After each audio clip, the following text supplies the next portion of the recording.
সরকারি চাকরি পেতে গেলে সব থেকে ইম্পর্টেন্ট তোমার কাছে কি মনে হয়? তোমাদের মধ্যে অনেকেই বলবে যে স্যার হার্ডওয়ার্ক ছাড়া, কঠোর পরিশ্রম ছাড়া চাকরি পাওয়া যাবে না। আবার অনেকে কি বলবে, অনেকে বলবে রেগুলারিটি, যদি আমি রেগুলার বেসিসে হার্ডওয়ার্ক না করি তাহলে হার্ডওয়ার্কেরও কোনো ভ্যালু নেই, তাই না? একদম ঠিক কথা। আবার তোমাদের মধ্যেই অনেকে বলবে যে sir best books, best teacher, এইগুলো প্রয়োজন।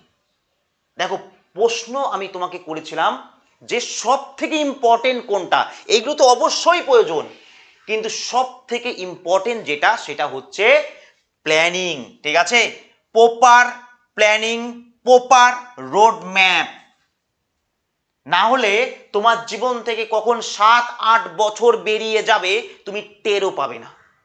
টাকা পয়সা স্ক্যাম হলে তুমি পুনরায় অর্জন করতে পারবে, কিন্তু এই সময় এটা যদি একবার বেরিয়ে যায় তোমার জীবন থেকে, তুমি সেই সময়টা আর পাবে না। তোমাদের মধ্যে অনেককে কথা দিয়ে রেখেছো যে 3-4 বছর দাঁড়িয়ে যেতে একটা চাকরি হয়ে যাবে, তাই না? অনেকে বাবা মাকে প্রতিশ্রুতি দিয়ে রেখেছো, কিন্তু একটু ভাবো, আজকে 7-8 বছর চাকরি হচ্ছে না, বৃদ্ধ বাবা মা দেখা গেল আর নেই, যদিও ভগবান না করুক। ঠিক আছে? এরকম হয়তো, এটা বাস্তব রিয়েলিটি। প্রিয় মানুষটার অন্য কারো কাছে চলে গেছে, সেইগুলোকে কি ঘুরিয়ে আনতে পারবে তুমি? পুনরায় অর্জন করতে পারবে? পারবে না। তাই আজকের ভিডিওর প্রথম থেকে লাস্ট পর্যন্ত দেখো। যদি তুমি সরকারি চাকরির প্রস্তুতি নিয়ে থাকো বা নিচ্ছ, এরকম অ্যাসপিরেন্ট হও, তাহলে এই ভিডিওটা তোমার জন্য কিন্তু। ঠিক আছে? একটা সময় ছিল যখন আমাদের সঠিকভাবে গাইড করার মতো কেউ ছিল না, কিন্তু এখন আমাদের এই ইউটিউবের থ্রু অনেক স্যার ম্যামরা তোমাদের কিন্তু সঠিকভাবে গাইড করে, আর আমি সারা জীবন তোমাদের সঠিকভাবে গাইড করার চেষ্টা করেছি। খুব ভালো করে শোনো কি বলতে চাইছি। ঠিক আছে? খুব ভালো করে শোনো। প্রথম স্ক্যাম, যেটা প্রথম ফার্স্ট স্ক্যাম কি, সাধারণ ঘরের ছাত্র হয়েও জেদ ধরে বসে থাকা যে আমি শুধুমাত্র WBCS দেব। আমরা প্রচুর ছাত্রছাত্রীদের পড়াই, আমি প্রচুর ছাত্রছাত্রীকে দেখেছি প্রচন্ড মেধাবী, কিন্তু এই একমাত্র এই জেদের কারণে আজকে তাদের মাথার চুল উড়ে গেছে। ঠিক আছে? একমাত্র এই জেদের কারণে আজকে তাদের জীবন থেকে 6-7 বছর বেরিয়ে গেছে, তাদের প্রিয় মানুষগুলো বেরিয়ে গেছে, তারা ডিপ্রেশনে চলে গেছে, তারা এখন নেশা করে। ঠিক আছে? আমি এইরকম লোক দেখেছি। ভালো করে শোনো। আজকে 2026-এ দাঁড়িয়ে তুমি দু একটা ইউটিউবে স্যার ম্যামদের দেখছো বা ছাত্রছাত্রী দেখছো যারা চাকরি পেয়ে গেছে, আলাদাই তাদের সোয়াগ। ঠিক আছে? 2-3টে বডিগার্ড নীল বাতির গাড়িতে ঘুরে ঘুরছে, দেখে মনে হচ্ছে হ্যাঁ আমি অনলি WBCS দেবো, আমি তো খুব মেধাবী ছাত্র ছিলাম। ঠিক আছে? আজকে 2026-এর যে ছেলে মেয়েগুলো পেয়েছে না, একটু ভালো করে প্রত্যেককে ফোন লাগাবে, প্রত্যেককে, যদি আমার কথা বিশ্বাস না হয় ফোন লাগিয়ে জিজ্ঞাসা করবে, দাদা তুমি প্রিপারেশনটা কবে শুরু করেছিলে? যদি কেউ তোমার বলে যে 2020-র পরে শুরু করেছি, আমি পড়ানো ছেড়ে দেবো। 2020 মানে অ্যাকচুয়ালি এটা রেজাল্ট হচ্ছে 2023-এর রেজাল্ট, তার আগে পিলি হয়েছে। বোঝা গেল?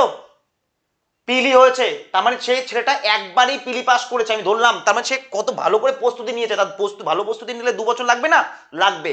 সে 2020-21 থেকে ভালোভাবে 2 বছর প্রস্তুতি নিয়েছে, তারপর 2023-এর পরীক্ষায় পাস করার ক্ষমতা অর্জন করেছে। সেই রেজাল্ট এখন দিচ্ছে 2026-এ। বোঝা গেল? ক্লিয়ার? 6 বছর তার জীবন থেকে চলে গেছে। ঠিক আছে? বুঝতে পেরেছো? ভালো করে বুদ্ধি প্ল্যানিং খাটাও। প্ল্যানিং আমি বলবো, সবকিছু উপায় বলবো আমি লাস্টে গিয়ে। ঠিক আছে? যে কি করবে তুমি, জার্নালিস্ট হলে তুমি কোনটা প্রস্তুতি নেবে কোন চাকরির জন্য, যেটা তাড়াতাড়ি চাকরি পেয়ে যাবে। ঠিক আছে? তাহলে WBCS, আমি শুধু WBCS-ই দেবো, এইটা যদি ভাবো, তোমার জীবনে 6 বছর স্ক্যাম হতে চলেছে, 6 বছর তোমার জীবন থেকে হারাতে চলেছে। PSC তো ঘুমিয়ে আছে, এগুলো অন্য স্যারা বলবে না, এতে কোর্সে ছেলে মেয়েদের সংখ্যা কমে যাবে। আমারও ভয় লাগে না, আমার কোর্সে ছেলে মেয়ে হয়। ঠিক আছে? বোঝা গেল? তো সেক্ষেত্রে অবশ্যই এটা একটা স্ক্যাম যে আমি শুধুমাত্র WBCS দেব। তুমি ভাবো 2023-এর WBCS, তারা অ্যাটলিস্ট তার 2 বছর আগে প্রিপারেশন নিচ্ছে 2020-21 থেকে।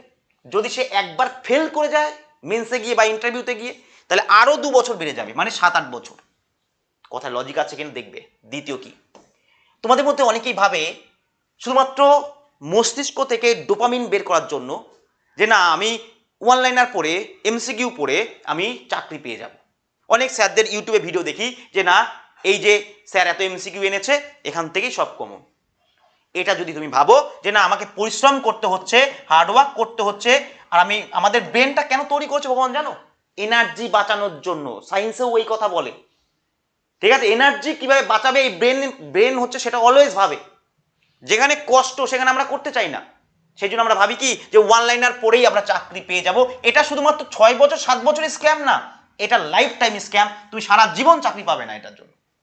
তুমি ভাবো একটা শ্রেণীকক্ষে 10 লাখ ছেলে আছে, 10 লক্ষ ছেলে আছে, তার মধ্যে 1 লক্ষ ছেলে যারা থিওরি পড়াশোনা করছে, খুব বিষয়গুলো ভালো করে বুঝছে, আর 9 লক্ষ ছেলে আছে যারা শুধুমাত্র এমসিকিউ পড়ছে। কারা চাকরি পাবে বাবা? কারা চাকরি পাবে? তোমরা এখন সবাই বলবে হ্যাঁ স্যার যারা থিওরি পড়ে ভালো করে বুঝে পড়ছে। তাহলে এইখানে কেন বোঝো না তোমরা? আমরা সবাই জানি বাদরকে কলা দেখাচ্ছে এই এই ভান্ডার দিয়ে, তাই না? বাদরকে কলা দেখানোর মতো বিষয়টা। 500 টাকা আমাদের এক্সট্রা কেন দিচ্ছে? আমাদের ভোট নেওয়ার জন্য। তারপরেও আমরা ওখানে গিয়েই ভোট দেবো। ওই যে কিছু কিছু জায়গায় আমাদের মস্তিষ্ক কাজ করে না, এই হচ্ছে ব্যাপার, তাই না? তো সেক্ষেত্রে এটাই হচ্ছে সেই রকম। আমরা জানি যে থিওরি পড়তে হয়, ভালো করে সাবজেক্টগুলোকে কমপ্লিট করতে হয়, সিলেবাস কমপ্লিট করতে হয়, রিভিশন দিতে হয়, তাহলেই চাকরি পাওয়া যায়। যারা এগুলো করে তারা পাবে। কিন্তু আমরা এই ওয়ান লাইনার এমসিকিউতেও আটকে আছি। যে স্যারগুলো দিয়ে দিচ্ছে তারা ভাববে যে তোমার এই লাইফ টাইম স্ক্যামে তারাও সমান অংশীদার, ঠিক আছে? আরেকটা 3 নাম্বার স্ক্যাম, সেটা হচ্ছে ছদ্ম ছাত্র। কিছু কিছু ছাত্র আছে তারা নিজেরাও জানে যে কোনোদিনও তারা চাকরি পাবে না। তারা রেগুলার বেসিসে পড়াশোনা করতে যাচ্ছে স্যারের কাছে, তারা 100-র মধ্যে স্কোর করছে কত 20, 30। তারা নিজেরাও জানে চাকরি তাদের হবে না, কারণ তারা দেখছে যে একটা ব্যাচে বাকি ছেলে মেয়েগুলোর 90 পাচ্ছে, 80 পাচ্ছে, আমি 30 পাচ্ছি, আমার দ্বারা হবে না। আমার মাথায় ম্যাথ ঢোকে না, আমার মাথায় ভূগোল ঢোকে না, সায়েন্স ঢোকে না। কিন্তু তারা মা বাবাকে দেখিয়ে যাচ্ছে না আমি চাকরির জন্য প্রস্তুতি নিচ্ছি। এইগুলোর কপালে বহুত দুঃখ আছে, ঠিক আছে? এরা যে ছদ্ম ছাত্র, দেখে মনে হয় পড়াশোনা করছে কিন্তু আদৌ করছে না, ঠিক আছে? দেখা গেলো পড়ার নাম করে ঘুরে বেড়াচ্ছে পার্কে, স্যারের টাকা, স্যারের ফিজের টাকা নিয়ে দেখা যাচ্ছে ঘুরে বেড়াচ্ছে বন্ধুর সাথে, ঠিক আছে? তো এরা শুধুমাত্র নিজের সাথে স্ক্যাম করছে না, বাবা মার সাথেও স্ক্যাম করছে। আর এর দাম বা ভ্যালু একে দিতে হবে এদের একটা সময়। ক্লিয়ার? আর কি? আর তার আগে বলে দিই, সেটা হচ্ছে রেলওয়ের মহারাজা ব্যাচ, এর সম্পর্কে আমি লাস্টে গিয়ে বলছি, ঠিক আছে? আর কি? বই না পড়ে স্যারদের নোট পড়ে চাকরি পাবো। অনেক স্যাররা, আমরা হয়তো দেখো এটা আমাদের জীবিকা, অনেক স্যাররা বলে হয়তো যে এই নোটগুলো পড়েই হয়ে যাবে, কিন্তু সেই স্যারটা মিথ্যা কথা বলছে। ডাইরেক্ট আমি ওপেনলি বলি কথা। আমাকে একসময় গাইড করার মতো কেউ ছিল না, ঠিক আছে? বা এরকম অনেক মানুষ আছে তোমাদের মতো, গ্রাম থেকে আসো যারা, বা আশেপাশে কোনো চাকরিজীবী লোক নেই, তখন দেখবে তোমাদের গাইড করার মতো কেউ নেই। সবাই কিভাবে তোমাদের কাছ থেকে টাকা বের করা যায় বা এই করা যায় ওই করা যায় সেগুলো করছে, ঠিক আছে? সেটা বিয়ে করে বলে লাভ নেই, কারণ সেটা তাদের জীবিকা, ঠিক আছে? কেউ তোমার কাছে এসে বললো 20 টাকা দাও, তুমি কি দেবে? দেবে না। তুমি ভাববে যে দেবো কি দেবো না, তো এটা তোমার বিষয়। তো সেই জায়গায় দাঁড়িয়ে অনেকে ভাবছে যে আমি বই না পড়ে শুধু নোট পড়ে ইউটিউবে স্যারদের ক্লাস দেখে আমি চাকরি পেয়ে যাবো। এটাও লাইফ টাইম স্ক্যাম। জিন্দেগিতে চাকরি হবে না, বই হচ্ছে আসল রত্ন। যদি তুমি সেগুলো না পড়ো তুমি কিন্তু চাকরি পাবে না। তাহলে এই 4টে পয়েন্ট বললাম। এবার প্রশ্ন হচ্ছে স্যার উপায় কি? এই যে বললাম WBCS এর জন্য তোমরা যারা পড়ছো, তোমার জীবন থেকে 6-7 বছর হাতে চলেছে। আমি তোমাকে ভয় দেখাচ্ছি না, ডিমোটিভেট করছি না, তোমার সামনে WBCS আমি ডিমোটিভেট করছি না, আমি ফ্যাক্ট বলছি। ফ্যাক্ট যদি ভয়ের হয় তো ভয়ের, তাই না? এখানে কি করার আছে? আচ্ছা পিএসসি লাস্ট 2 বছর ধরে পরীক্ষা নিচ্ছে না, 2024-25 পরীক্ষা নেয়নি, ঠিক আছে? কি হচ্ছে? পিএসসি ঘুমিয়ে আছে। ওকে, তাহলে এটা ফ্যাক্ট। এবার প্রশ্ন হচ্ছে উপায় কি? উপায় হচ্ছে দেখো, একটা ভালো বুদ্ধি দিচ্ছি, ঠিক আছে? একটা ভালো দাদা ভাবো, ভাই ভাবো, বন্ধু ভাবো, যা ইচ্ছা ভাবো, একটা ভালো একটা সাজেশন দিচ্ছি একদম অভিজ্ঞতার উপর। আমি অনেক ছেলেকে তৈরি করেছি, আবার অনেক ছেলেকে আমি দেখেছি তারা শেষ হয়ে গেছে, ঠিক আছে? সাবজেক্ট ধরে ধরে পড়া। কোনো পরীক্ষা প্রথম 6 মাস তুমি যদি নিউ অ্যাসপিরেন্ট হও, কোনো টার্গেট থাকবে না। তুমি নিউ অ্যাসপিরেন্ট বলে না, তুমি ধরো 2-3 বার পরীক্ষা দিচ্ছ কিন্তু তুমি পাস করতে পারছো না এক্সাম, আমি বলবো রিস্টার্ট করো তোমার মেশিন। রিস্টার্ট করো। তুমি কি করো, তুমি প্রথম 6 মাস, আমার কথাটা একটু শোনো, জীবনে এত টাইম নষ্ট করেছো, 6 মাস মাথায় কোনো ফোকাসই রাখবে না যদি কোনো এক্সাম দেবে, যে এক্সামই আসুক না কেন, ঠিক আছে? কোনো, হ্যাঁ পরীক্ষা দিতে যাচ্ছ ঠিক আছে, বাট চাকরি পেয়েই যাবো আমি, না পেলে মন খারাপ তা না। প্রথম 6 মাস ফুল ফোকাস থাকবে সাবজেক্টে, history, geography, math, GI, polity. তুমি এখন সাবজেক্টগুলোকে ধরে ধরে শিখবে, যে স্যার বা ম্যাম পড়াচ্ছে, ঠিক আছে, বা যে স্যার বা ম্যাম করাচ্ছে সেইগুলো দেখো, একদম ধরে ধরে WBCS লেভেলের পড়াশোনা করো এখানে, ঠিক আছে? একদম এই লেভেলে পড়াশোনা করো, যাতে প্রত্যেকটা, দেখো তুমি প্রথমে টার্গেট রাখো আমি চাকরি পাবো, তাহলে সাবজেক্ট শিখতে পারবে না। প্রথমে ভূগোলটা শেখো, ম্যাথটা শেখো, মেন ফোকাস আমি শিখবো, আমি ভূগোল জানবো, আমি ইতিহাস জানবো। এইভাবে 6 মাস হয়ে গেল। 6 মাস পর যখন পার হয়ে যাবে, তুমি সাবজেক্টগুলোকে জেনে গেলে, তুমি সাবজেক্টগুলোকে রিভিশন দিয়ে ফেললে, তখন খেলা শুরু হবে বস, এবার মাঠে নামো, ঠিক আছে? আফটার 6 মান্থ এবার তোমার জীবনে এক্সাম টাইম, একটা এক্সামও ছাড়বো না আমি, একটাও এক্সাম এমন জেদ না যে WBCS দেবো, যেটা সামনে আসবে সেটাই দেবো। আমি জানবো যে আজ থেকে 6 মাস পর আমার পরীক্ষা আছে, বা 3 মাস পর পরীক্ষা আছে, এই 3 মাস ধোয়াধার ভাবে পড়বো। কি পড়বো? এই যে জিওগ্রাফি, হিস্ট্রি, পলিটি যেগুলো তুমি পড়ে এসছো, এইগুলোই আবার রিভিশন দেবে তুমি, তোমাকে নতুন করে আর পড়তে হবে না, এইগুলোই রিভিশন দেবে। এবার দেখা যাচ্ছে রেলের পরীক্ষা, তুমি সায়েন্সটাকে একটু বেশি ফোকাসে পড়বে, এবং প্রিভিয়াস ইয়ারের কোশ্চেন ইউটিউব থেকে একটু দেখে নেবে, এবং একটা MCQ বই পড়ে নেবে, ব্যাস। তুমি পরীক্ষা দেবে, দেখা যাচ্ছে পুলিশের, তুমি কি করবে, এই এই সাবজেক্টগুলোকে একটু হালকা পাতলা করে পড়ে নেবে, ম্যাথ যেটা ফোকাস করবে। জিনিস হচ্ছে এই একটাই, এইটাই তোমার অস্ত্র, যেটা তুমি এই 6 মাসে তৈরি করেছো, এটাকেই বারবার চর্চা করবে। এবার পরীক্ষার ধরন অনুসারে করবে।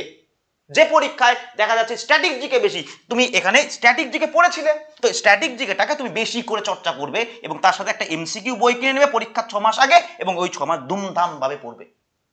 এটাই সঠিক নিয়ম। তুমি যদি এই রাজ্যে বসবাস করো, পশ্চিমবঙ্গে, ঠিক আছে, আর তুমি যদি হাইট ফিট থাকে, ফিটনেস থাকে, তাহলে আমি বলবো তুমি পুলিশের পরীক্ষার প্রস্তুতি নাও ভাই, কারণ পুলিশে প্রচুর ভ্যাকান্সি আসে, সে কলকাতা পুলিশ, বেঙ্গল পুলিশ, মানে একটু ভালো করে পড়াশোনা করলে হাইট ফিটনেসে তুমি চাকরি পেয়ে যাবে, ঠিক আছে? এইটা আমি তোমাদের সাজেশন দিলাম, ক্লিয়ার? আর কি, আর হচ্ছে টিচিং লাইনের জন্য তুমি পড়তে পারো, যেহেতু তুমি বিএড করেছো, এত খরচা করে এমএড করেছো, ঠিক আছে, ডিএলএড করেছো, তুমি টিচিং লাইনের জন্য পড়তে পারো, কারণ তোমাদের আপার প্রাইমারি, মাদ্রাসা এগুলো আসার আছে আর আসবে, এগুলো ছাড়া চলতে পারে না আমাদের সমাজ, ঠিক আছে? আর কি, তুমি যদি জেল ক্যান্ডিডেট হও, তোমার হাইট নেই, ফিট নেই, তুমি পুলিশে যেতে পারবে না, তাহলে তোমার জন্য কিন্তু রেলওয়ে একটা বেস্ট অপশন। দেখো সবাই চাচাচ্ছে চাকরি দিচ্ছে না, চাকরি দিচ্ছে না, আমিও চাচাচ্ছি চাকরি দিচ্ছে না, কিন্তু আমার বাড়ির অবস্থা তো খারাপ, আমাকে এটাও করতে হবে, কিন্তু আমাকে চাকরি কোথা থেকে আনতে হবে সেটাও খুঁজতে হবে। শুধু এই জায়গায় লেগে থাকবো না যে চাকরি দিচ্ছে না, চাকরি দিচ্ছে না, আমি এটা অবশ্যই করব, কিন্তু তার সাথে সাথে আমাকে কট লাইনও ধরতে হবে যে কিভাবে আমি ইনকাম করব, তাই না? তাহলে তুমি কেন রেলওয়ে দিচ্ছ না? রেলওয়ে কেন দিচ্ছ না, যেখানে রেলওয়ে প্রতি বছর অ্যানুয়াল ক্যালেন্ডার দিচ্ছে, যে প্রতি বছর গ্রুপ ডি কখন হবে, NTPC কখন হবে, টেকনিশিয়ান কখন হবে। NTPC-তে একটা স্টেশন মাস্টারের বেতন জানো, একটা তোমার গুডস গার্ডের বেতন জানো? 5 বছর পর রেলওয়ের যদি একটা স্টেশন মাস্টার হতে পারো, ঠিক আছে, 5 বছর পর তোমার বেতন কত হবে তোমার কোনো আইডিয়া আছে? তুমি 1 বছরে যা বেতন পাবে না, ওখানে 3 মাসে তা পাবে, সরকারি রাজ্য সরকারের 1 বছর যেটা পাবে। তো সেই জায়গায় দাঁড়িয়ে তোমরা কেন প্রস্তুতি নিচ্ছ না? তোমরা একই করতাল বাজিয়ে যাচ্ছ, চাকরি নেই, চাকরি নেই। আরে এদের ক্ষমতা নেই দেওয়ার চাকরি, কোথা থেকে দেবে? টাকা আছে নাকি? টাকা তো সব বিলাচ্ছে। বোঝা গেল? তাহলে যদি তোমার পেটে খেতে থাকে, ভাই আমি যদি তোমার জায়গায় থাকতাম, আমি যদি অ্যাসপিরেন্ট হতাম, আমি অবশ্যই প্রতিবাদ করতাম, কিন্তু আমি আমার পেট ভরার জন্য আমি এদিকে যেতাম, তাই না? তুমি ধরো একটা দরজা আছে, গিয়ে টোকাচ্ছ দরজা, আমাকে খেতে দাও, খেতে দাও, খেতে দাও, সবাই টোকাচ্ছে খেতে দাও, খেতে দাও, তোমার লেগেছে ভীষণ খিদে, তুমি কি করবে? তুমি কি সারা জীবন ইয়ে করে করতে করতে মরে যাবে? না, তুমি আশেপাশেও দেখবে যে কোথায় খাবারটা আছে, তাই না? তাহলে সেম লজিক তো এখানেও। কেন তোমরা বুঝি না? এই কথাগুলো কোনোদিনও কোনো স্যার বলবে না, কারণ তাদের কোর্স কম হয়ে যাবে, ঠিক আছে? WBCS পড়াচ্ছে, জিন্দেগিতে তোমাদের নিয়ে কোনো কথা বলে? এক একজন WBCS অফিসার জানে তো, বললে চাকরি খেয়ে ফেলবে। আমার কে চাকরি খাবে? আমি কারো হয়ে কাজ করি না, আমি কোনো কোম্পানির আন্ডারেও কাজ করি না, এটা আমার কোম্পানি, বা আমি সরকারকে ট্যাক্স দিই, কারো ক্ষমতা নেই আমাকে এখান থেকে সরাবে, তাই আমি তোমাদের জন্য বলছি। বোঝা গেল? একটু সাপোর্ট করো, এই চ্যানেলটাকে একটু সাপোর্ট করো, কারণ আমরা তোমাদের জন্য আনতে চলেছি সেটা হচ্ছে রেলওয়ে ব্যাচ। যদি পুলিশে অ্যাসপিরেন্ট না হও তুমি, ঠিক আছে, তুমি জেনারেল একটা স্টুডেন্ট, তোমার চাকরি একটা দরকার, তাহলে সেক্ষেত্রে আমি বলবো এই মহারাজা ব্যাচ তোমার জন্য, রেলওয়ের মহারাজা, যেটা সামনের এনটিপিসি টেকনিশিয়ান এবং গ্রুপ ডিকে ফোকাস করে তোমাদের এখানে আমরা 3 জন স্যার করাবো, ঠিক আছে। দুর্দান্ত এবং তুখোর স্যার আছে, টিএস খান স্যার সায়েন্সের, তোমরা সকলেই জানো, একদম থিওরি থেকে শুরু করে এমসিকিউ একদম গুলিয়ে খাইয়ে দেবে তোমাকে, সেরকম ক্ষমতা রাখে, ঠিক আছে। জিকেতে যে নাম্বারটা থাকে সে জিকে কমই থাকে, সেটা দেখার দায়িত্ব আমার, একদম টাইপ ধরে ধরে করাবো তোমাদের, বোঝা গেল? একদম সেই গতানুগতিক নয়, টাইপ ধরে ধরে। আর ম্যাথ যেহেতু রয়েছে সৈকত স্যার, ঠিক আছে। কি স্যার, এটা তো অনেক ওরকম অনেক স্যাররাই করেছে, আপনার কি নতুনত্ব?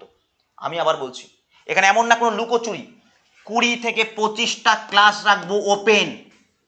ওপেন রাখার ক্ষমতা রাখি মানে আমরা কোয়ালিটি দিতে জানি, ঠিক আছে। ওপেন রাখবো, তোমরা ক্লাসগুলো দেখবে, যদি ভালো লাগে তারপর ওই 300-400 টাকা হয়তো ফিস থাকবে, তোমরা তখন পেড ব্যাচ নিতে পারো। কিন্তু আগে দেখো, আগেই নিতে হবে না, তোমাদের বলে দেবো আমরা, আগে দেখো মজা লাগে কিনা, ঠিক আছে। মজা লাগবে একটু গ্যারান্টি, না লাগলে দেখবে না, টাকা তো লাগছে না প্রথমেই, তাই না? যুক্তি আছে কিনা?